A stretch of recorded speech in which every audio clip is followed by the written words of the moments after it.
ઉધના વિસ્તારમાં આજે ભવ્ય રીતે વિરાટ હિન્દુ સંમેલનનું આયોજન કરવામાં આવ્યું હતું। સંગઠિત હિન્દુ સમર્થ હિન્દુના સંદેશ સાથે આયોજિત આ કાર્યક્રમમાં મોટી સંખ્યામાં હિન્દુ સમાજના લોકો જોડાયા હતા।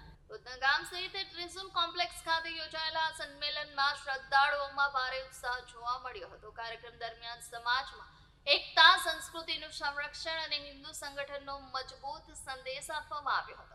આ વિરાટ હિન્દુ સંમેલનનો મુખ્ય ઉદ્દેશ હિન્દુ સમાજને સંગઠિત કરવાનો, સંસ્કૃતિનું રક્ષણ કરવાનો અને નવી પેઢીમાં સંસ્કાર જાગૃત કરવાનો હતો। આજે મોટી સંખ્યામાં લોકો જોડાયા। ઉધના ગામ ખાતે આવેલા ત્રિશુલ કોમ્પ્લેક્સ પર હાજર છું, જ્યાં આજે વિરાટ હિન્દુ સંમેલનનું ભવ્ય આયોજન કરવામાં આવ્યું હતું। આ સંમેલનમાં સંત મહાત્માઓના આશીર્વાદ સાથે ધાર્મિક પ્રવચનો, ભજન કીર્તન અને સાંસ્કૃતિક કાર્યક્રમો યોજાયા હતા। મોટી સંખ્યામાં શ્રદ્ધાળુઓ અને સમાજના આગેવાનો અહીં ઉપસ્થિત રહ્યા હતા। આ કાર્યક્રમનો મુખ્ય હેતુ હિન્દુ સમાજને સંગઠિત કરવાનો અને સંસ્કૃતિના સંરક્ષણનો સંદેશ આપવાનો હતો।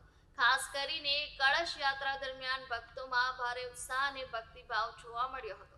કુલ મળીને શાંતિપૂર્ણ અને ઉત્સાહભર્યા માહોલમાં આ સંમેલન સફળતાપૂર્વક સંપન્ન થયું।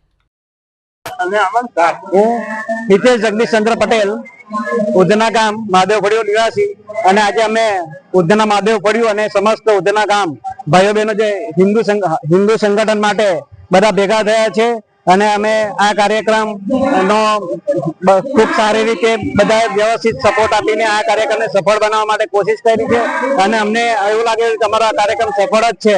અને બીજું કે આ હિન્દુ સંગઠન એક પોતાની સંગઠન શક્તિ માટે ખૂબ જરૂરી છે, એ માટે અમે સૌએ સૌ મહેનત કરી છે। અમારા મહાદેવ યુવક મંડળે છાસના વિતરણની સારી કામગીરી કરી અને સંપૂર્ણ સપોર્ટ કર્યો છે। માધવ ગૌશાળા વાળાએ એમનું બળદગાડો આપી અને એમને પણ સારો સપોર્ટ કર્યો છે અમને। અને સાધુ સંતો, મહંતો જે દૂર દૂરથી આવી અને અમારા કાર્યક્રમને સફળ બનાવવામાં ખૂબ અમને પ્રેરિત કર્યા છે, એ માટે સૌનો ખૂબ ખૂબ અમે આભારી છીએ। સમસ્ત ભામાશાહનો પણ આભારી છીએ, સમસ્ત પોલીસ તંત્ર, કોર્પોરેશન અને અહીંયાના નિવાસસ્થાનો અને મોભી ભામાશાહોનો પણ અમે આભારી છીએ। અને હિન્દુ સંગઠન માટે સૌ એકત્રિત રહે અને વર્ષો વર્ષ બધા એક હિન્દુ સંગઠન રહે એ માટે અમે સૌને અપીલ કરીએ છીએ। ભારત માતા કી જય, વંદે ભારત માતા કી જય, હર હર મહાદેવ।